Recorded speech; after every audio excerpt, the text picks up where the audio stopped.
Thank you all for joining us today for another episode of our podcast, Moving to Value Unscripted. My name is Dr. John Rodas, and I'm a recovering ex-hospital president and am proud to be the president of the Moving to Value Alliance. The Moving to Value Alliance, MTVA, a 501c3 nonprofit, is a multi-stakeholder grassroots organization whose purpose is to foster a community that aims to create a value-based healthcare ecosystem with high-quality outcomes at a reasonable cost for plan sponsors and their members, beneficiaries, or employees. I want to thank our members who make this presentation possible. We'd like to give special recognition today to our trade member, Connecticut Joint Replacement Surgeons, LLC.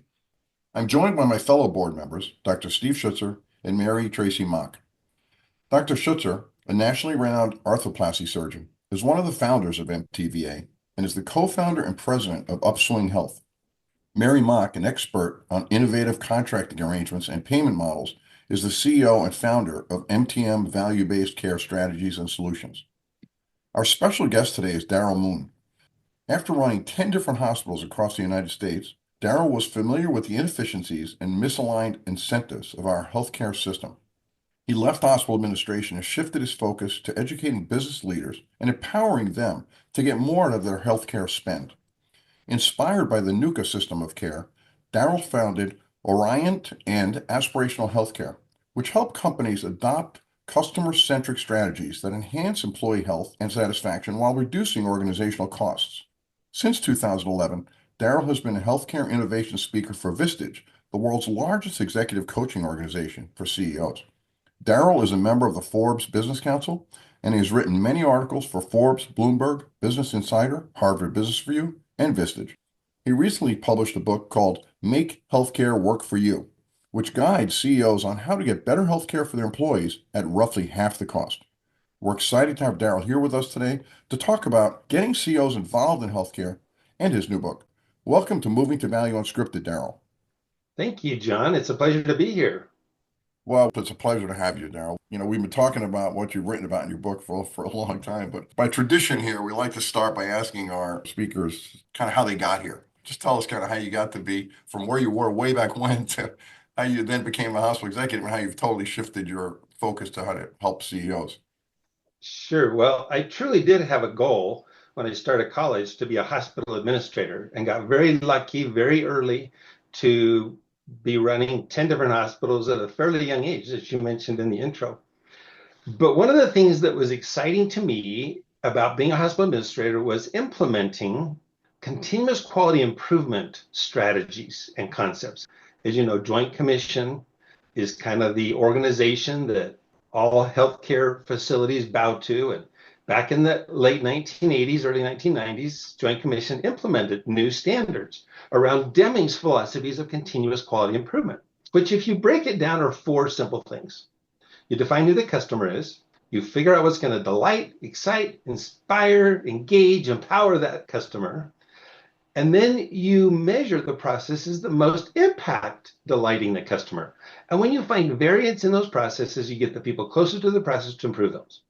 Well, makes sense to me. And I love the concept and enjoyed going from hospital to hospital all over the country, helping hospitals become accredited with a commendation using these principles. Well, in that environment, it was hard not to step back and look at the entire industry through that same lens. And remember, the very first step that Deming teaches us is define who the customer is. And here I am, top of the food chain, running hospitals, and I had to ask myself the serious question, who's my customer? Well, I spent all my time with doctors because the only people who can admit to my hospital to keep them full is doctors. So my primary customer was doctors, and yet doctors don't pay for healthcare. And quite honestly, patients don't pay for healthcare. I mean, a small portion, but if you really back up and say, who's the customer? It's business leaders who are willing to spend enormous percentage of their total P&L on offering healthcare benefits to their employees. I couldn't help but think, okay, well, if that's my customer, what's going to delight my customer? Well, it wasn't what I was doing, because it was like, there is no way any business leader in the country could possibly want me spending all my time scheming how to fill up my hospital beds. There is no alignment between me, the top of the food chain, and the very customer who spends. It's like, there's no continuous quality improvement when you step back and look at the entire economy of healthcare. And I told my wife after 10 different hospitals, I said, I cannot be a part of the treatment side of healthcare anymore. I've got to spend my time focusing on how do we delight the customer. If the customer is willing to buy this, why in the world is the customer allowing for no accountability and for me to do what I do? So I really have dedicated the last 30 years to waking up business leaders, trying to find what are the points along the system that allow for this enormous misalignment. And it really is, it's a misalignment from the CEO himself or herself. Everybody else in the system is misaligned to the CEO. HR, brokers, insurance companies, healthcare providers, nobody's focusing on how to delight the customer. And so that's what's brought me to this point, and that's what I'm passionate about. You know, having been a former hospital president myself, it took me a lot longer to get to where you are. But one day you realize that I'm not part of the solution, I'm actually part of the problem. And I think you're very bold to do what you've done. And it's a remarkable story. Hey, John, I want to probe a little deeper on Darrell's background. First of all, everybody loves Deming. His quotes are, without data, you're another person with an opinion. I just love that. But, going back, because something sparked in your mind, you just kind of related that kind of launched your interest in aspirational healthcare even before you met Dr. Eby. I mean, you already had a mindset about who the customer is. You started this company, how many years ago, Behavioral Strategies?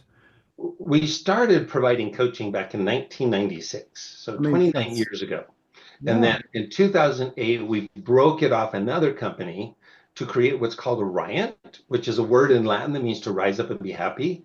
And really, that's the focus of most of my work is through Orion, which does a lot of different things. Yeah, that's the purpose. Going back, now almost 30 years. I mean, you recognize the importance of coaching, that people are not non-compliant, that they needed help. I mean, it just tells me something about your character, Darrell. I just wanted to point out. I mean, everybody's coaching today, but 30 years ago, who else had, and especially for behavioral health. So kudos to you for launching that mindset. Well, a lot of the hospitals I ran were psychiatric hospitals. So I was very focused on, here are all these people who come to this hospital when they're suicidal and when they're manically depressed and when they're having addiction and recovery. And it's like, why aren't we getting upstream? It's like, there's so much we could do to prevent this. And what bothered me most was that in order for me to have a coach, a therapist, an accountability partner, someone to talk to about my dreams in life and how I'm working towards those dreams, I had to be diagnosed as mentally ill. Well, that doesn't make any sense. Why does somebody have to be diagnosed as mentally ill for healthcare to pay for me to have someone in my corner supporting me in being successful? Which is why we launched one of the very first health coaching companies in the country. In fact, we didn't know what to call them. We came up with a lot of different terms at first, but then we finally settled in on, let's just call them a health coach. Yeah, way back when. And there again, what you just said, Darrell, really is the dawning of predictive analytics. Like catch them before they have a diagnosis, right? It's all very predictable, isn't it? If you start with the long-term view, and I think you made a point that why Alaska might be successful is that they have the long-term view in mind, and we're such short-term thinkers here. We want a pill for everything, and it's a lot easier for the doctor to type in a script to your local pharmacy as opposed to talk to you about lifestyle changes and smoking and exercise and diet and nutrition. Not to mention, I'm not sure how much doctors know about any of those things, truthfully. We don't spend a lot of time in medical school educating them on prevention of chronic disease, to your point. Let's talk about just a little bit, if we can, this group in Alaska and the fact that they were in a position to do something that's never happened before. The government gave them the opportunity to build a healthcare system from the ground up. And they were brilliant enough to understand Deming to say, hey, why don't we go ask the customer what they want? That never happens. Healthcare is built around this idea that the body is this miraculous organism, most miraculous in the universe, and let's go study how it works, and let's specialize in a particular area, and then let's hang up a shingle, and then let's say to the world, come be the benefactor of my great wisdom. Well, they had the insight to say, let's go ask our 70,000 customers what they want from healthcare. And of course, they said, well, we don't want a paternalistic system that just tells us what to do. We want a healthcare system that journeys with us through life helping us reach our life's aspirations. And then when we do get in trouble, we have someone we trust that we can call on that's going to help us coordinate our care at all levels. It's like, well, who wouldn't want that? It's like, that's what we would all want. But nobody's had the opportunity to literally from the ground up build a healthcare system around those concepts. So it's really the Deming principles that created the most amazing, successful healthcare system model in the world.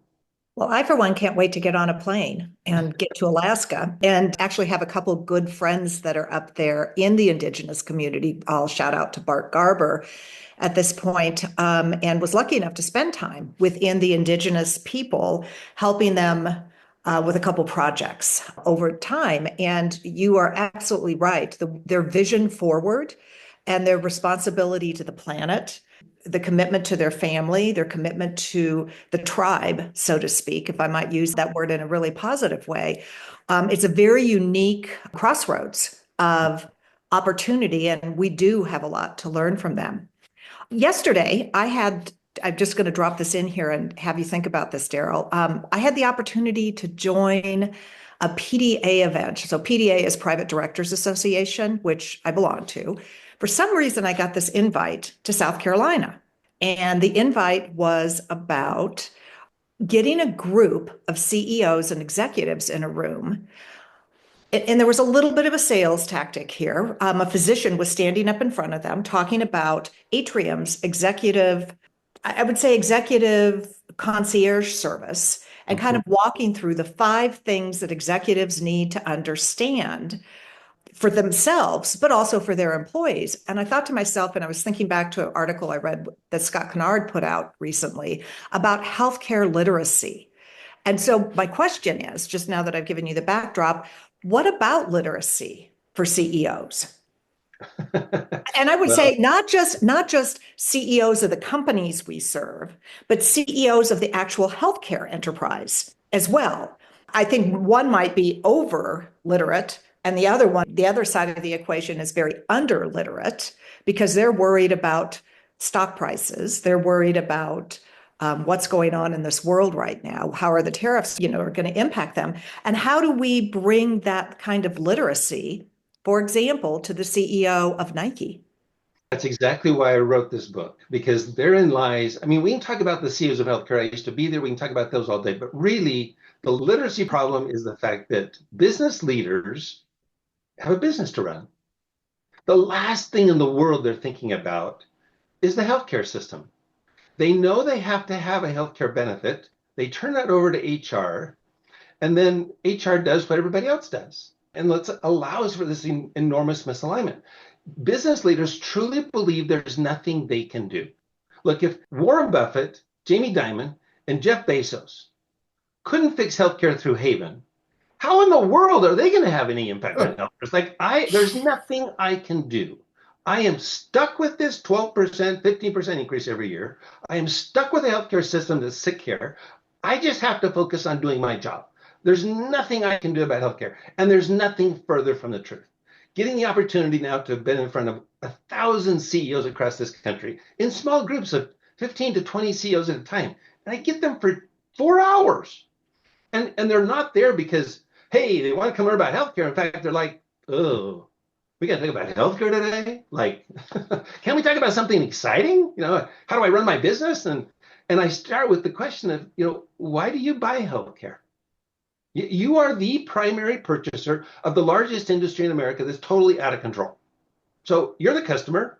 Tell me why you do it. Well, they're like, I'm the customer. Huh? Me? I'm the customer? I'm not the customer at healthcare. It's like, no, you are. You are the one spending the money. So think about it. Why do you do it? And that's where the literacy problem begins. They don't even think of themselves as the customer.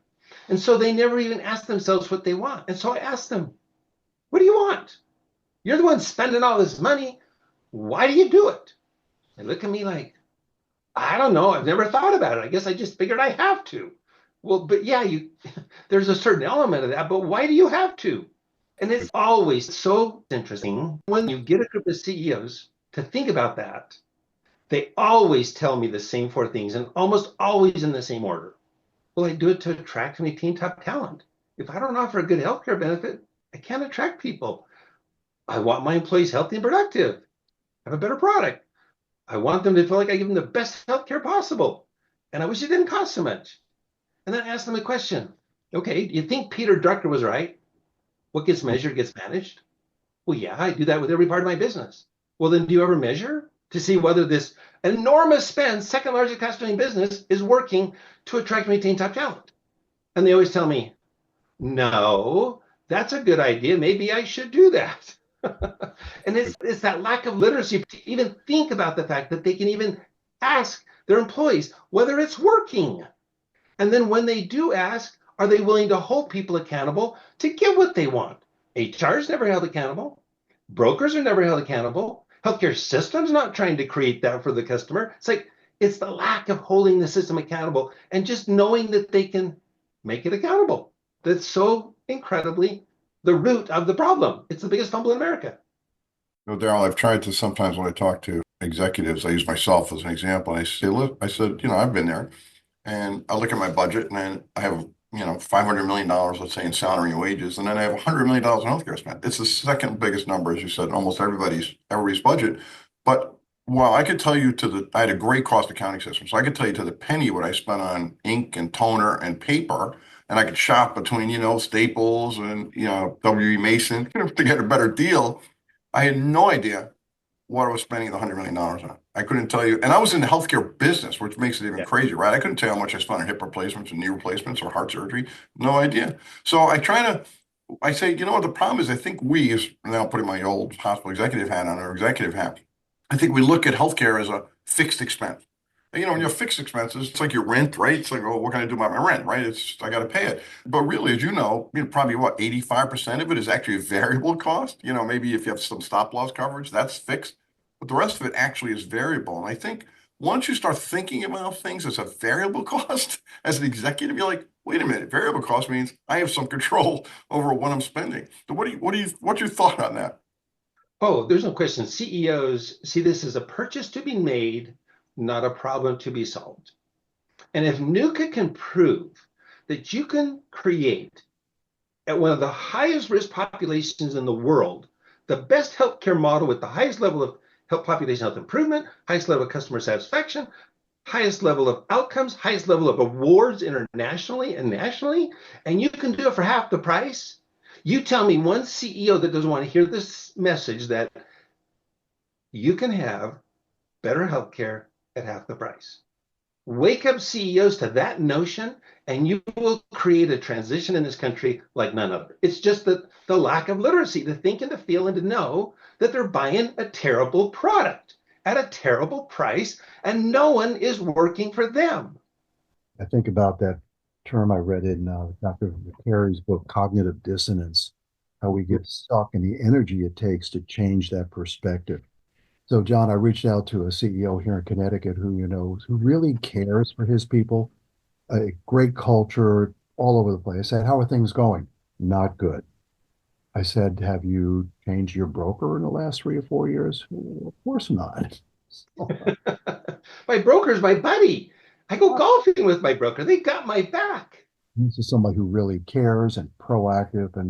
But it became clear to me, having read your book and even early part of this conversation, that your mindset about aspirational health was already crystallizing before you met Dr. Eby and the NUCA health system. But maybe for our listeners, if you could just briefly define what aspirational health really is, I think we'd appreciate that. Love that. So it's really a term that NUCA created. They call their model aspirational. And the reason they call it aspirational is that going back to when they first started, they asked the customer what they wanted.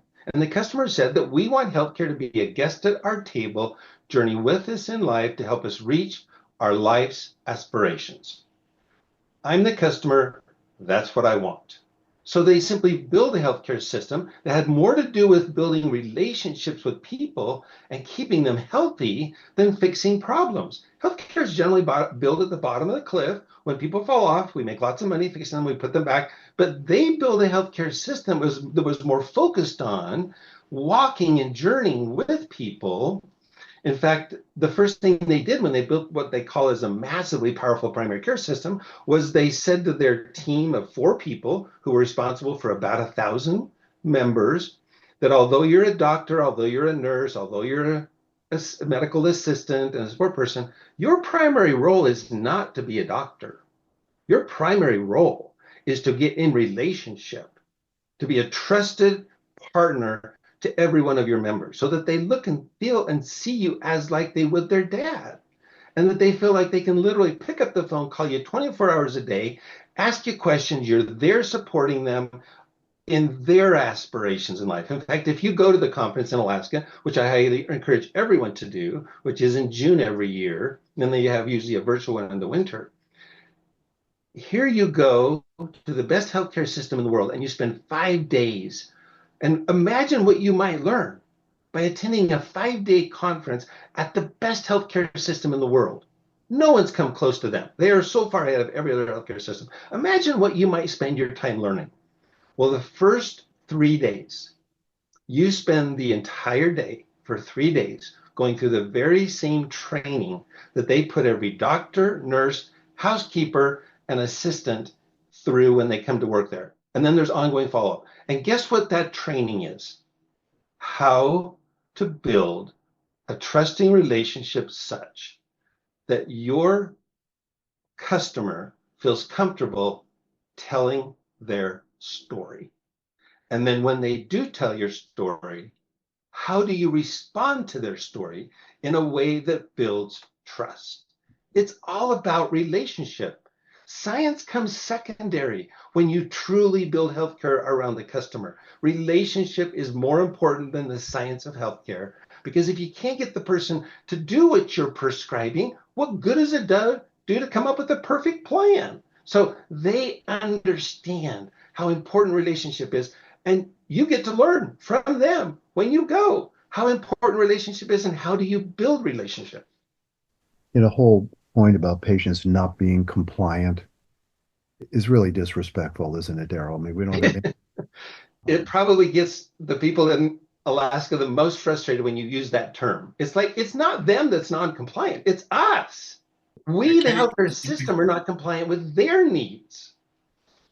Kenny Cole, who is down at Oxnard, Darrell, I don't know how familiar you are with the Oxnard health system in Louisiana, which is another kind of, you think, oh my God, it's rural, it's poor, it's this, it's that. And they've done great things with their health system. And, he tells their physicians, he says, no, it's not about compliance, and it's not even adherence. It's your problem. If your patient's not taking the stuff, it's your problem. You have not explained to the patient what the benefit is of the therapy you're prescribing. So it's not about them, it's all about you, because a lot of their docs are falling out of their metrics, and they measure everything and have great outcomes. They control blood pressure, they control blood sugars, as opposed to the rest of America, which, as you know, does a terrible job at this, outside of NUCA and a few other pockets. He puts it back on them. And guess what? They talk to them. Look, how do you talk to your patients? How do you explain the benefits of what you're doing? What do you talk about regarding side effects? How do you keep in touch with them after the American system is somebody prescribes something, and then you don't see your doctor or hear from him again for 6 months or a year.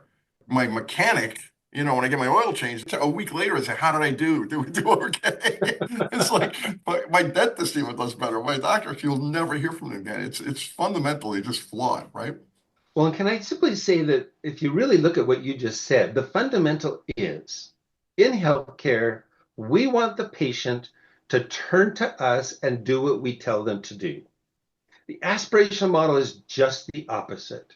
It's about healthcare turning to the patient and asking the patient how the wisdom and education and training that we've gathered will help them reach their dreams, goals, aspirations, bucket lists in life.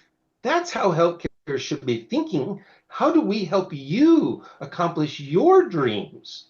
Not how do we get you to do what we want you to do. Brokers, Darrell, you mentioned the brokers. We've alluded to them, and we've talked about them on this show as they're a big part of the problem, because the fallacy is that the broker is actually working for you, the executive, whereas in reality, most of their money actually comes from the PBMs and from the BUCA payers that actually give them I don't want to use the word kickback, but that sounds a little too bad, but it's kind of that, rewards for keeping the plans where they are. So when you meet with the executives and you give them their pitch and they're like, okay, well, okay, where do I start? What do you tell them? Well, first of all, I don't think the brokers are the problem. CEOs are the problem because they don't hold the broker accountable. If you're not going to hold someone accountable, they're going to do what's in their best interest. And that's all the broker industry has done. Well, what I say to CEOs is yes, you have to sign a broker letter of record, but never sign a broker letter of record without also signing a fee-based contract, holding your broker accountable so that when you do better, they do better. Therein lies the secret to how do you pick up the fumble. It's this lack of holding the broker to work for you. And if all you're going to do is sign a broker letter of record, you basically gave them freedom to go represent you. Trend is their friend.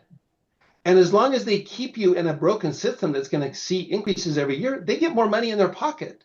And they can bring you all the solutions in the world within that broken system.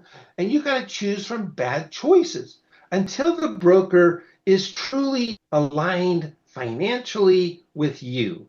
And when you are able to better attract and retain top talent, they do better financially. They're working against you. And I'm sorry. And there are a few innovative brokers who understand that and will always sign fee-based contracts. And you know what's really interesting is that normally across this country, we spend over $14,000 per employee per year on healthcare benefits. Interesting that those brokers who always align themselves with the client, gosh, their employers are spending $7,000 per employee per year. I wonder why. Amazing. Darrell, I'm an orthopedic surgeon. I've got a very simple mind, and my worldview of healthcare is I look at everything as outcomes over cost. And the outcomes are the aspirational. In fact, just this conversation has changed my thinking on that numerator because I've always thought it in terms of patient-reported outcomes, which is similar to aspirational, right? I'm a joint replacement surgeon. My patients really don't care what their length of stay is, what the dislocation rate is. They want to know when they can pick up their grandchild, when they can work in the garden. That's the aspirational stuff for them. So that's the right brain stuff in the numerator. Then there's the left brain stuff, the cost of delivering it. You just touched on that with John's question, but in your book, I think you described 22 different pragmatic steps that CEOs can take today to start making that transition. And I learned a lot. I wasn't familiar with EBHRA. I mean, that seems no-brainer, but can you just kind of expand on some of the easy steps that employers can take? Well, first of all, CEOs don't want 22 steps. They want an easy button that they can push and let the system work for them. So the easy button that every CEO can do that's really just a couple steps is one, define what they want, write it down, and now hold anyone within your organization who's responsible for you to get that to where they're aligned to helping you get that. And then make sure that whoever they then go out and assign as their broker letter of record is also aligned with that goal. So even though most CEOs would tell you that my biggest goal is to attract and retain top talent, there might be some that have a different goal. So the first thing is just define your goal and now hold people accountable and now walk away. You don't have to do anything else because now that HR person is thinking in a whole different realm. Right now, as long as I hire IBM, I will never get fired. It's the whole idea that if I just do what everybody else does, I'm safe. Well, there's the problem. Everybody's doing what everybody else is doing. They're all signing broker letter of records and saying I'm done. And that's where the problem starts. So I could go into a list of 22 things, but that's for HR. That's for the broker. There are so many solutions out there that by aligning the system to work for you, you eliminate not healthcare provision. We're not talking about eliminating any care at all. We're just talking about eliminating the waste and the misalignments and all the middlemen that are making so much money on a misaligned system. We can have better healthcare, better services, better customer outcomes at half the price when the system is working for us, the customer. So, Darrell, where would you start in that continuum from the CEO here and the HR person there? where do you, I mean, obviously you started with write down what is wanted, what is desired, what the outcomes are, but which teams do you start? So Peter Drucker was so right. What gets measured gets managed. And if you look at an employer, they got dashboards for everything. It's like John was saying. I knew how much I was spending on pencils. We know how to measure things. And whether I use the current system I have to measure that might be SurveyMonkey. I recommend Qualtrics. They're an amazing customer experience insight company that has very reasonable solutions that an employer can implement, that their HR can then be held accountable, that just ask the employees a simple question. Are the benefits I'm offering you, did they make any difference in you coming to work here? And now that you're here, are they making any difference to you staying here? If you think about it, and I love this thought, if the healthcare system was truly focused on that goal, it would look so much different than what it does. It's like if the whole goal was to drive up employee retention and loyalty, there's probably a lot of things that could drive a much higher level of loyalty than spending $14,000 on a sick care system that does absolutely nothing to create customer experience. Ironically, the healthcare system doesn't even do that for their own employees. Again, I'm guilty as charged. I mean, when my rates were going up 8 to 10% year over year, I finally said to my CFO, I said, let's go to the meeting with the broker and our CHRO. And the broker went through the whole spiel they go through. They said, well, if you stick with one of the Buca payers, it'll only be an 8% increase. But if you switch to this one, it's going to be 10%. If you switch to this one, it's going to be 12%. So, thank God I negotiated this really tough rate, so it's only 8%. I looked at the guy, this is back when inflation was 0 to 2%. I said, inflation is 0 to 2% for the last 5 years. And I'm actually in this business of delivering healthcare. How is it 8%? And of course, they didn't have any good answer for me. It's insane that we as executives continue to pay. I kind of blame healthcare leaders themselves in the sense that they don't even do it for their own employees, right, even though the Consolidation Appropriation Act says they need to take some responsibility. They have fiduciary responsibility, and they don't even manage it for their own people. And they, of all people, know about the tremendous variability, which of course is another Deming thing. Find out where the variability is and fix it. There's tremendous variability across the healthcare ecosystem in both quality and cost. And for anybody in business, that's an opportunity, right? You can take advantage of that variability. But, they just look the other way. Can I talk about the two enormous misalignments that exist in our current healthcare system, that by just addressing those two, you can experience amazing cost savings and enormous improvement in customer experience. And the first one is, as a hospital administrator, I bought up the funnel source so I could control who comes in my hospital. So as a hospital administrator, I want to buy as many primary care practices and specialty practices in my environment as I can. And I'm going to tell the public I'm doing it because I want to provide integrated care. Baloney. I do it because I want to control the funnel source. And I want to make sure that when they get an MRI, it's coming to my hospital where I can charge anything I want and I can provide any quality I want. Therein lies the way healthcare works. And so when you, as an employer, say, I don't want a typical network where 90% of all the primary care providers are in-network bought by the healthcare system. That's not what I want to offer my employees. Now, I don't want to force them out of that if they're experiencing a really good relationship with their primary care provider, but I want to offer a much higher level of primary care, like the NUCA system does, where people can take the time, get acquainted, build relationship, experience healthcare through the phone in most cases. I want to create independent, concierge level, advanced primary care, sometimes referred to as direct primary care. I want my employees, I'm willing to pay 2, 3, 4 times as much money for them to have a much better primary care experience that's independent of the healthcare system. And that's the first misalignment that has to be addressed. The second alignment that has to be addressed is where do they go when they leave primary care? Now, I'll just give you an example. I was talking to a group of CEOs recently in San Antonio.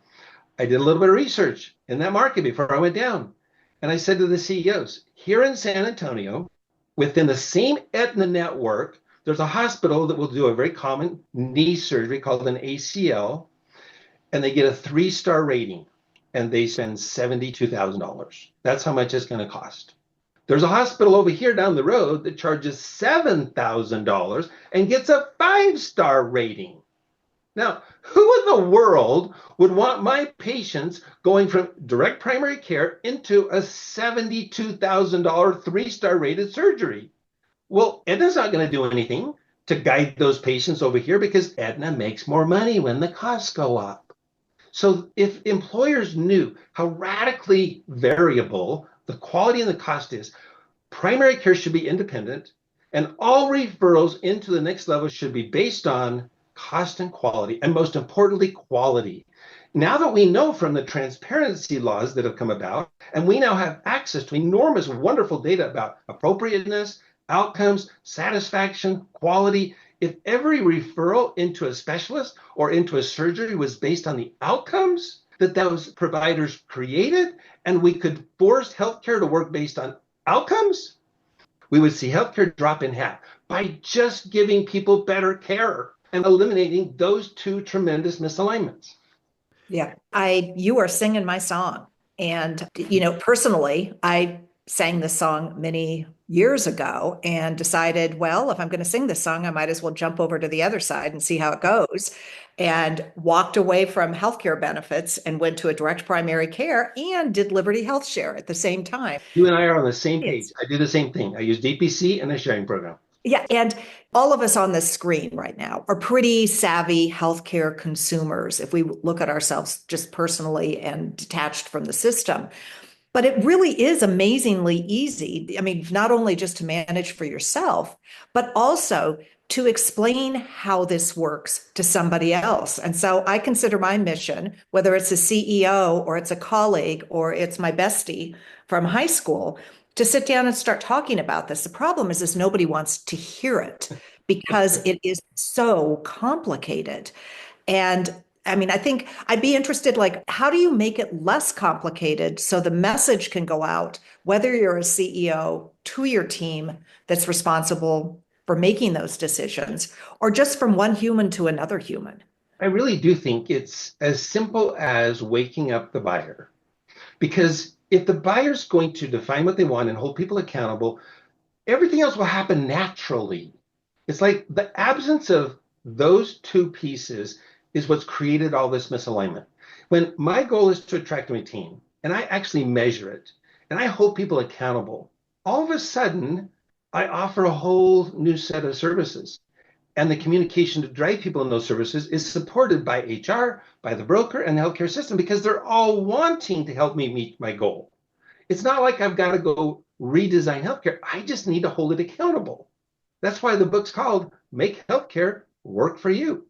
It doesn't have to be complicated. We just have to start at that initial point of defining what the customer wants and holding people accountable by measuring it and aligning their incentives to help us reach it. It's that simple. Hey, Darrell, let me ask you a question that provoked my thinking when I read your book. And you've, through Orion and your travels, you've dealt with CEOs across the swath from the jumbos. I know you do work with Lee Lewis and HTA all the way down to small and mid-market. Who has the advantage? I always thought that the jumbos, but I'm not so sure anymore.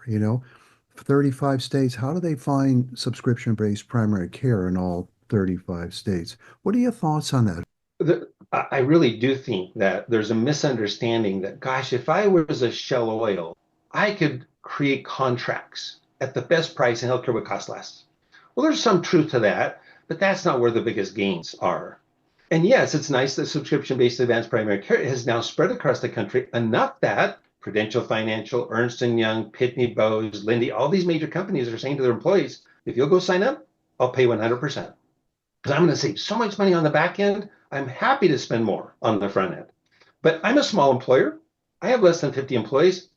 I spend less than $7,000 per employee per year. And you know what? Hardly any of my money is going in the traditional system. I simply say to my employees, I'm not all caught up in whether or not what I'm spending my money on is tax deductible. If what I want is loyalty, I'm going to take the money I have and I'm going to produce benefits that create enormous loyalty. And that may not look anything like everybody else is buying because I'm not caught up in that environment that, oh, I have to buy healthcare through a health insurance policy. I'm not. And so I leverage my cash, my money, my actual bottom line P&L money to drive loyalty. And you know what? Some of the things that I do to drive the greatest level of loyalty have nothing to do with the health plan I give them. And that's the aha I think everybody in healthcare needs to experience. If they truly were focused on meeting the customer needs of creating loyalty, it may not even be healthcare. It's amazing how little, I'm embarrassed actually when I'm listening to thinking about, wow, I've never asked my employees, 5,000 of them, never asked them, hey, how we doing regarding your benefits? It's sad. It's sad. I survey people on everything. I survey our patients on a million different things. And we surveyed our employees about a lot of stuff, but we never said, hey, are you happy with the benefits you're getting? What would you like differently? Never happy with what amount your pay, your co-pays, your premiums, none of that. We never asked them. Can I just Yeah, add to that please. just a little bit? We do ask whether there are other benefits they would like. That's the wrong question to ask. Right. Because they'll Right. say, oh, I want more money in my 401k. It's like, no. Don't ask your employees what they want. Ask your employees if what you're getting is working.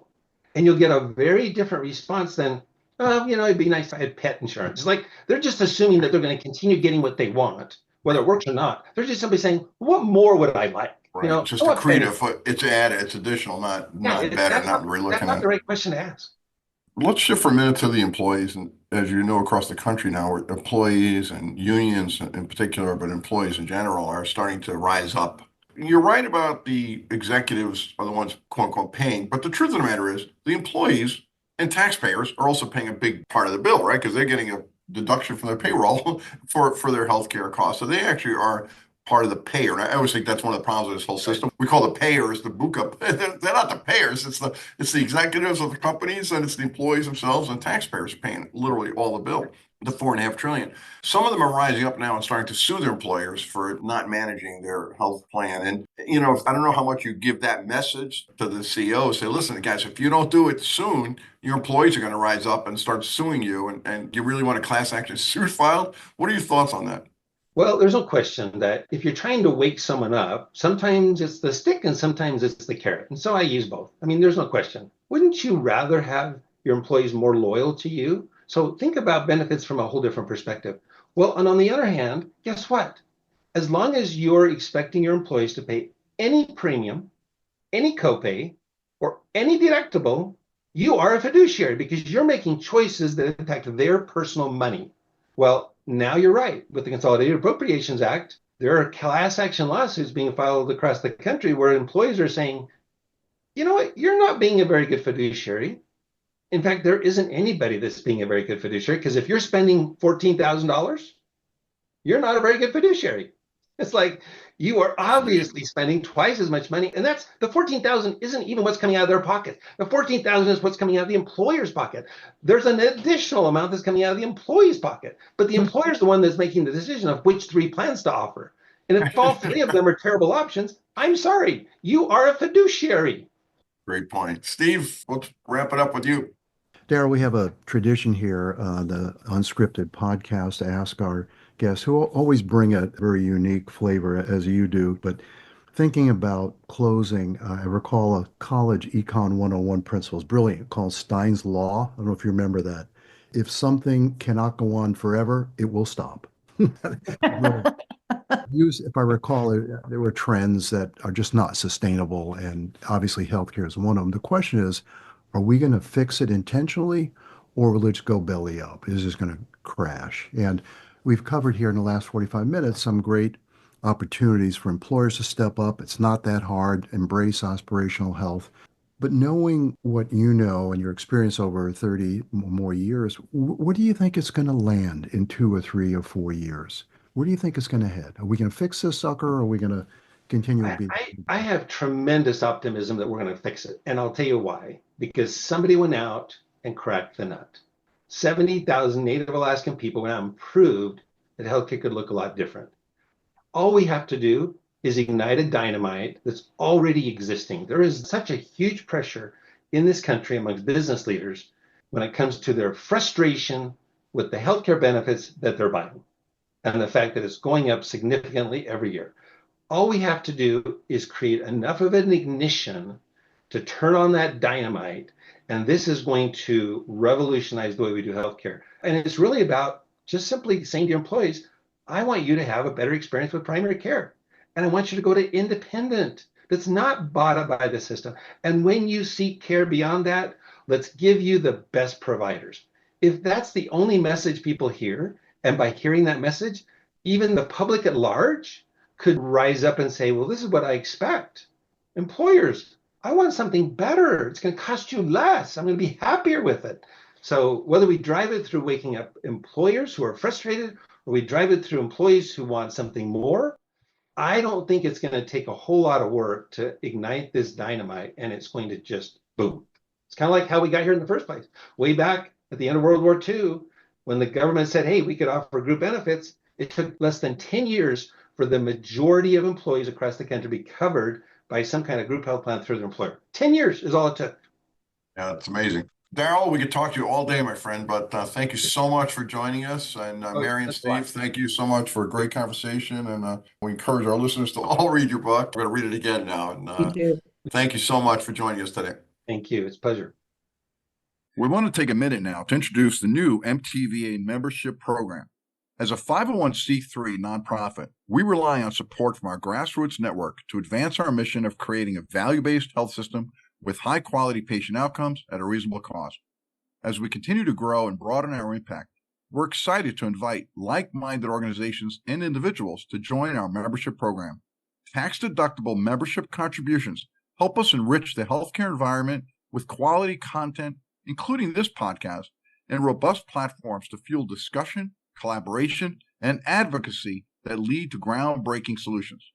For more information, visit our website at www.movingtovalue.org/trade member. The link is also in the episode description.